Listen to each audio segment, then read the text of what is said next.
Hi, everyone. Welcome to my channel. I am Coach Sherry. I was on mute for a little bit, but here I am, and there you are, and welcome in. If you're watching this live, thank you for coming in. If you're looking at this on the replay, I appreciate your support, and I hope that you get a ton of nuggets from this show. So, we're going to be talking about your values, the ethical anchors.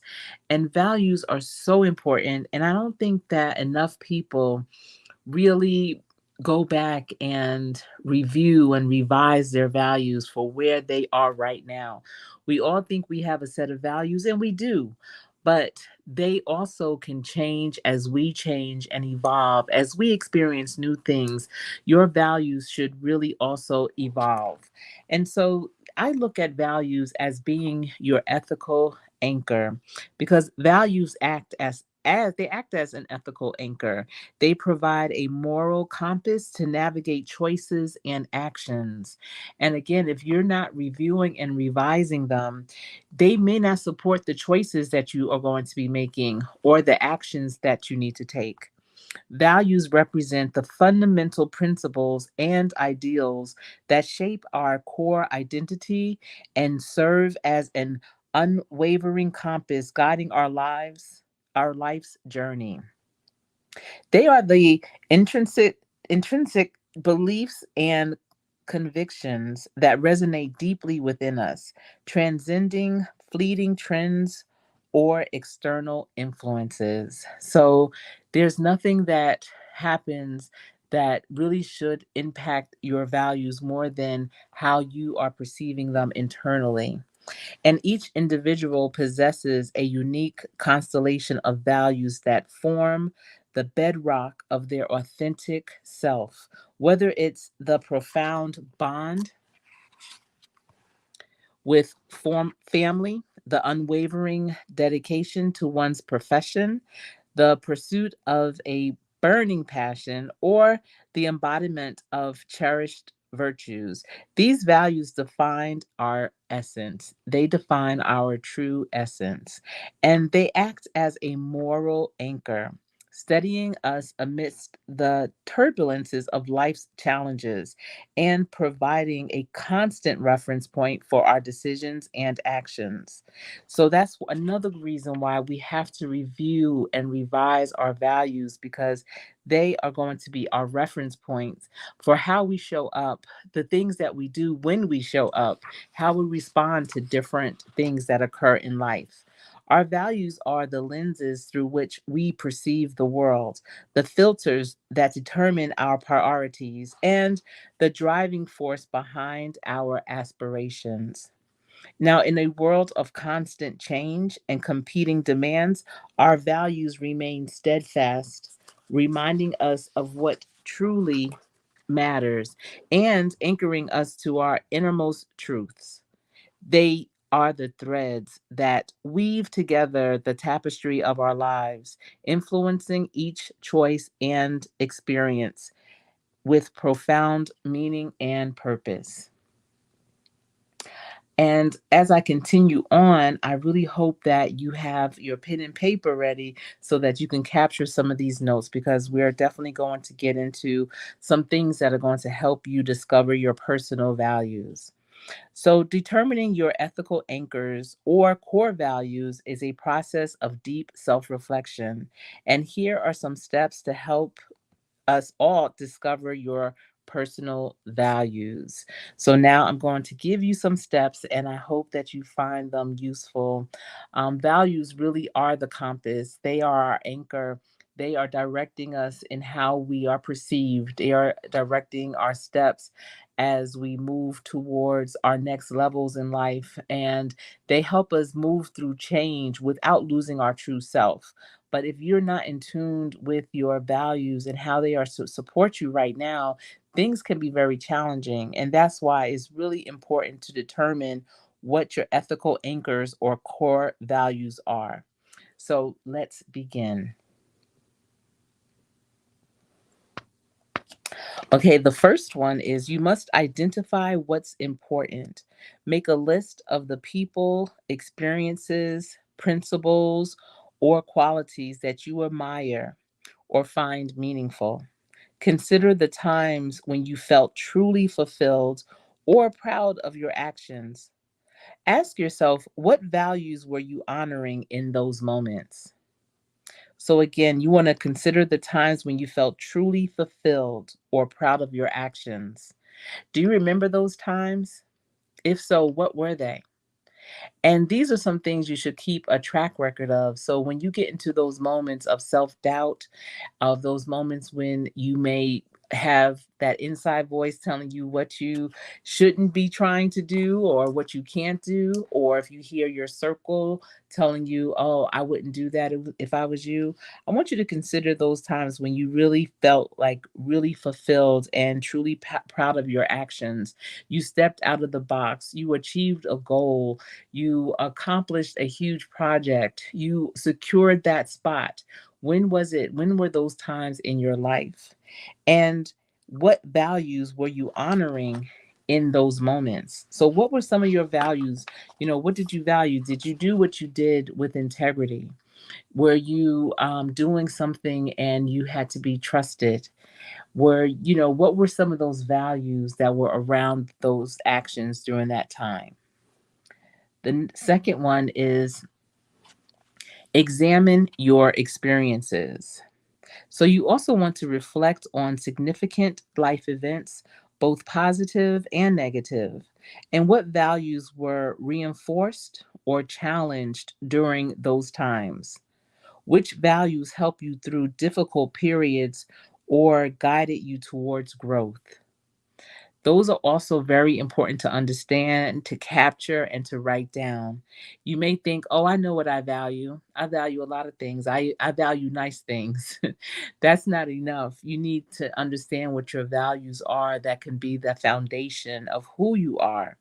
So think about, what values were reinforced, or you may have had those values that were challenged during challenging times, during difficult times. And it could be positive times as well. What were some of those values that were challenged? Where it could have been peer pressure, where people were trying to encourage you and engage you in things that were against things that you believed.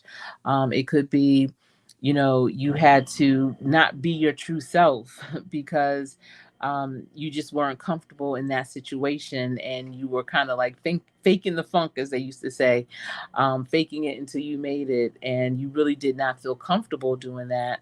You felt like you were being an imposter at that moment. What were some of those times? And which values helped you through difficult periods or guided you towards your growth? There are some values where you might have to shed a layer of who you used to be to get to be who you truly want to be. All right, number three, observe your reactions. Now, you want to pay attention to situations that evoke strong emotional responses within you, whether positive or negative.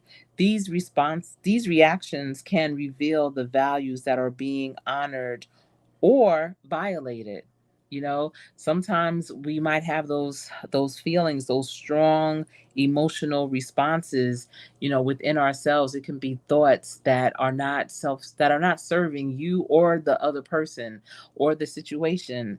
It may be actions that you take. You may be more aggressive. You may have thoughts of jealousy or of hatred or of anger. What are some of those emotional responses within you?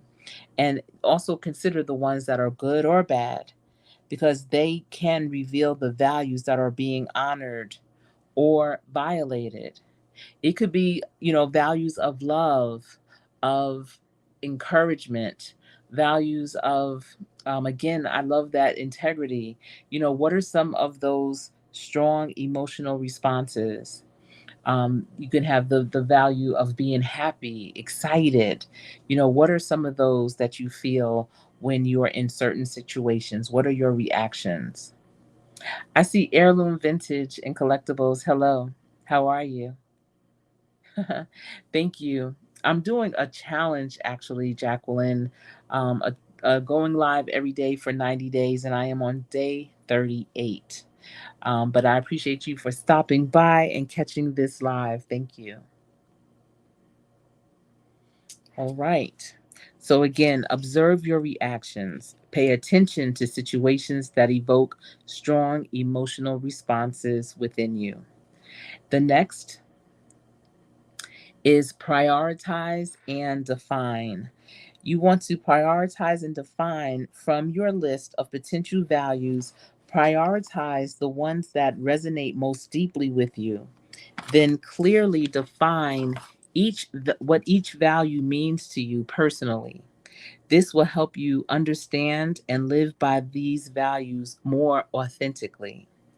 So, again, a lot of times we don't put a name to all the values that we truly have and the values that resonate most with us. We are just very vague. And I'm going to pull up a list of values so that you can have some to consider. Just 1 second. Because it's really important to understand the different types of values that there are, and there are many types. So, accountability is one, achievement, ambition, awareness, boldness, bravery, calmness, candor, caring, challenge, character, collaboration. These are some values. Some more values are commitment, communication, community, competence, competition, composure, confidence, consistency, courage, decisiveness, determination, efficiency, empowerment, excellence, family, fierce, fortitude, gratitude, growth, individuality, innovative, integrity, intensity, kindness, more values, leadership, learning, mastery, mindfulness, openness, passion, professionalism, resilience, respect, responsibility, teamwork, trust. These are just a few of several, rather, of values that you can choose from if you are just thinking of the same values that you feel like you've outgrown. You really want to try to put a name to that feeling that it's giving you so that you can prioritize and define them. Thank you. Yes, I do. I have a playlist of all of the lives that I've done thus far in this challenge. I do.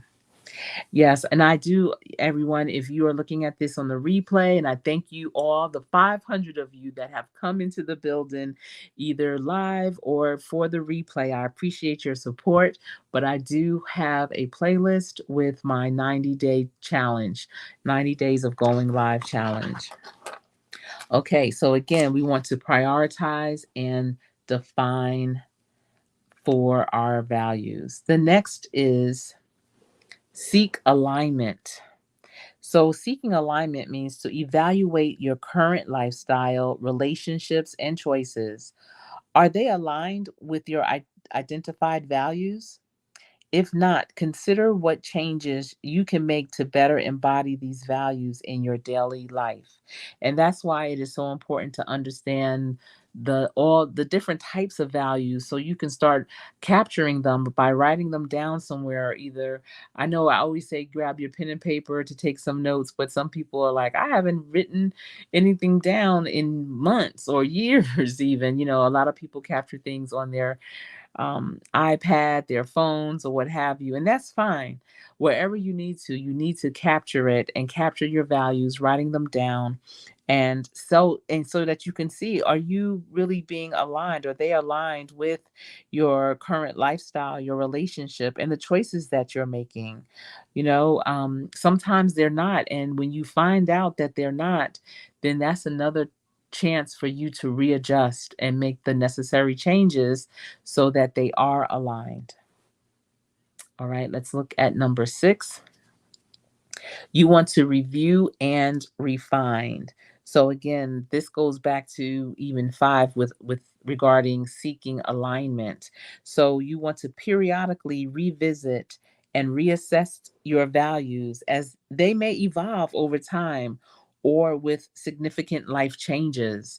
Sometimes life happens, most times life happens unexpectedly, and your values will change because maybe a certain place that you never thought you would ever live because you didn't think you would enjoy it, you find that you had these preconceived notions, but they were not true. And just letting your hair down, opening your eyes, changing the lenses in which you see things can absolutely change your values. It can make you more compassionate. It can make you more understanding, provide you with more patience. Just different things in life circumstances definitely can change you. Sometimes even life circumstances can make you hard. But then at that point, you have to ask yourself, are you giving that situation so much power that is bringing down your energy and is causing you to have these ill will feelings about situations that you have no control over? Again, we have control over our thoughts, our words, and actions, but not of others. So even if, I would say when you seek out those values, to seek out the ones that are going to support you, that are going to uphold you, elevate you with higher energy, and provide you with more positivity than negativity. Because if you allow yourself to dwell there and to receive all of that dark, low energy type of value, then it can make you sick. It can make you bitter. It can make you disgruntled. And that is not going to support your ultimate goal. Your ultimate goal, and I'm hoping it is on some level to be successful. Your ultimate goal is to have a life that is filled with peace, with joy, with grace. And in order to do that, you have to definitely align your values with that type of lifestyle and not allow your circumstance, your situation, the things that you may see to impact you in that negative way. Okay, so again, you want to periodically revisit and reassess your values as they may evolve over time or with significant life changes. You want to refine your list as needed to ensure it accurately reflects your current priorities and aspirations. So, whatever situation you may be in that is not as the most desirable for you, know that it won't be that way always if you take action, understanding your values, and really focus on what it is that you do want it to be. A lot of times we try to say, well, it probably is going to be this, or is this not going to work out?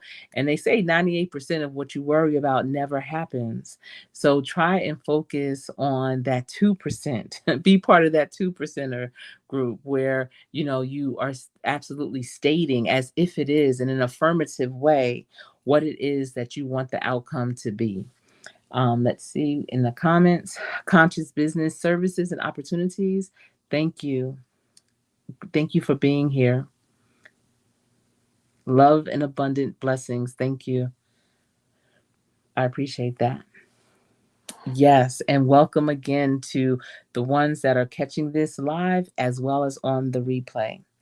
So, sometimes when life happens, we have no control over that. And I think about even when I had to stop my world, literally, not just my world, but my husband's world, my children's world, when we became caregivers for my mother, and the environment that we ended up in was completely totally different than what we ever could have expected to be in for the amount of time we were there. But we knew that it wasn't going to be always. We wanted my mother to be with us always, absolutely. But while we were there, we made the best of that situation. And because we made the best of that situation, so many great things have continued to propel since then. It's not about giving up and laying down in defeat. Even when my daughter, who is a realtor, sometimes she can have challenging sellers. Sometimes she can have challenging buyers.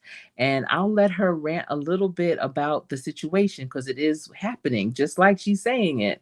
But before she can go too deep with it, before she can go on too long with it, I always ask her, well, what do you want the outcome to be? What do you want? How much do you want the home to sell for? I know what it's listed for, but you know how this is. It's a bidders negotiators time of time we're living in, where you might have a home listed at one price, but it'll go higher because of people, the bidding wars and such. So I always ask, well, how much do you want it to sell for? How many days do you want it to be on the market? And she'll stop, and that'll pause her, that'll slow her down, and it'll have her focus back on the ultimate goal, the initial goal of selling that home. Yes, things happen. Not every seller is going to be gun ho to just sell their home and do the necessary preparations for it as quick as you would like them to. But at the same time, you have to keep your eye on the ultimate goal, which is to sell the home in a timely manner and make a relatively significant profit for the seller as well as herself. So when she pauses to really consider that, I can see her mind shift. It automatically shifts back to that change, to that goal that she wants, and not that the current situation, the moment that is not as supportive or encouraging for her. And then I tell her, you need to write all of that down because I saw you thinking about it, but it needs to be at the top of your mind. You need to write it down, you need to reflect on it, and you need to make sure you're still on track. And I'm telling y'all, oh my goodness, she had a closing today on a home that, I mean, it was a little challenge selling this home, and we both could not figure out why. I mean, she's driven me past this in a great neighborhood, great price, great condition, but for whatever reason, it took a long time. But the perfect buyer, I always tell her, it just takes one. For anything that you're doing, if you design jewelry, if you purchase items to sell, I know Heirloom Vintage and Collectibles. She does thrifting and buys collectible items that she also sells. If you have a service, if whatever you have, it just takes that one. Sometimes you may have that one of one, and all you need is one buyer. All you need is one client. All you need is one seller, whatever the case may be.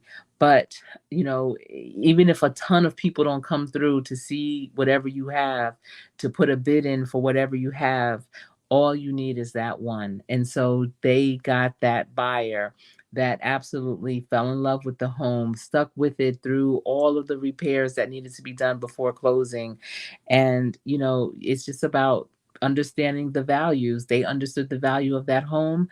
And instead of getting frustrated, they kept on the course.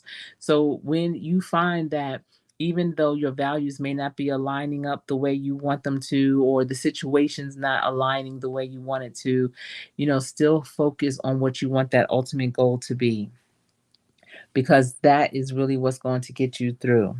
So again, with values, and they are the ethical anchors, and the key is to engage in honest self-reflection, identify the principles that truly resonate with you, and then consciously strive to live by those values in your thoughts and in your actions. I'm telling you, your thoughts and actions need to be aligned. A lot of times people will act one way. You see them, you think, oh, their energy is high, they love it here, they're positive, they on their game, but in their mind it might be all this confliction going on, all these cobwebs that are confusing them, all these things that they're saying to themselves that's just so dark and deep. And ultimately the actions and the mind, the thoughts will connect. And when they do, it's not a good thing. It could make that person sick.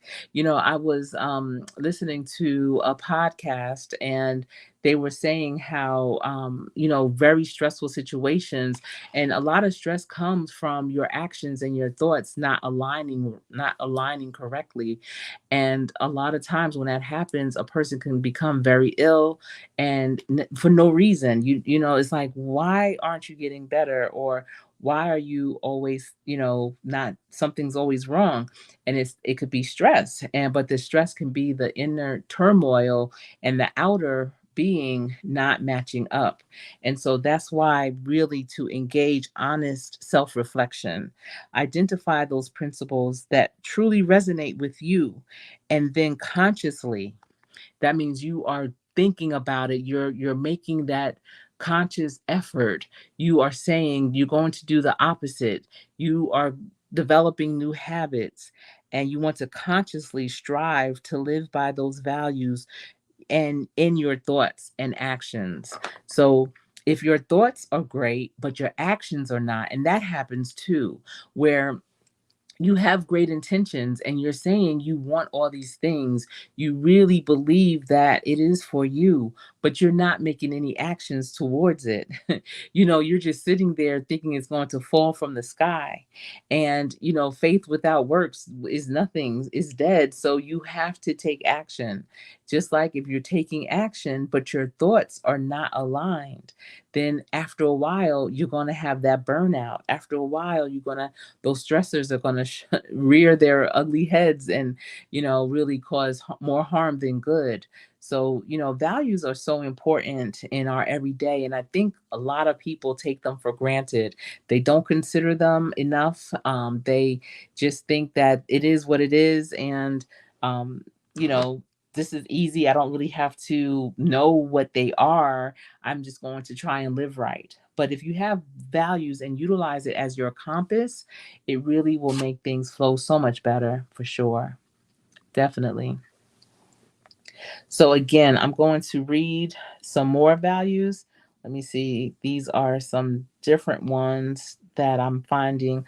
I'm just finding these online. Again, if you don't know all the different types of values, because there's so many, you might want to look some up. And as they resonate with you, just like an affirmation, just like a poem or a quote, you read them, they resonate with you, and you're like, I want to put that on a sticky note and put that up somewhere so I can see it in remembrance. You might want to do that with some values. So here are some examples, some more examples of core values. So we have accountability, achievement, ambition, belonging, caring, charity, collaboration, courage, creativity, curiosity, dependability, diversity, empathy, encouragement, enthusiasm, ethics, excellence, fairness, family, friendships, flexibility, freedom, fun, generosity, growth, happiness, health, honesty, humor, individuality, innovation, integrity. Again, these are more core value examples. Intelligence, intuition, joy, justice, kindness, knowledge, leadership, learning, love, loyalty, making a difference, motivation, optimism, open mindedness, passion, perfection, performance, perseverance, personal development, philanthropy, popularity, power, professionalism, punctuality, quality, recognition, relationships, reliability, religion, resilience, respect, responsibility, risk taking, safety, security, self control, service, spirituality, stability, success, teamwork, thankfulness, traditionalism, wealth, well being, and wisdom. So, again, that is just a list of some examples of core values. You may have some others that I have not read off, or you may have heard some. I mean, you've heard of these words, but you didn't consider them as a value. But maybe you want to consider them moving forward as a value. And I hope that you were able to capture some of them. I know that one of the values I have is also grace, and that I actually had it on. One of those pop-up things you put on the back of your phone, and it had the word grace, and that was just kind of a reminder for me, to give myself as well as others grace. You can use some of the values that you key as important to you and make them your word, or make a phrase out of it for yourself for the year, something to live by, because that's the moment that you are in your life, and that particular value really resonates with where you're at. So, again, values are very important. And I hope that you really will engage in honest self reflection when it comes to values. It has been my pleasure sharing this information with you. And just like anything else, this takes practice. It's not going to be one and done, it's not going to be an overnight change. It is definitely going to take conscious practice on a daily basis so that whatever the values are, whatever change you are in right now that you're trying to make, that, be it good or a change from something that wasn't so good, you know, it's going to take practice to make that difference in your life. And that practice will be on a daily basis so that when it counts the most, when you have to show up being your authentic self, when you have to show yourself as being trustworthy, having integrity, being accountable, dependable, when all those types of values are what you're standing for yourself personally and professionally, you will be able to do it with a clear conscience and with very little effort because that is who you are and that's just what you do. So thanks again for tuning in, and I will be back here tomorrow for my live. Tomorrow will be day 39 and it's going to be Thursday, so that's Friday Eve on my end. That's what I like to call it. So thanks for tuning in, everyone. Have a wonderful night, and I'll see you soon. Take care.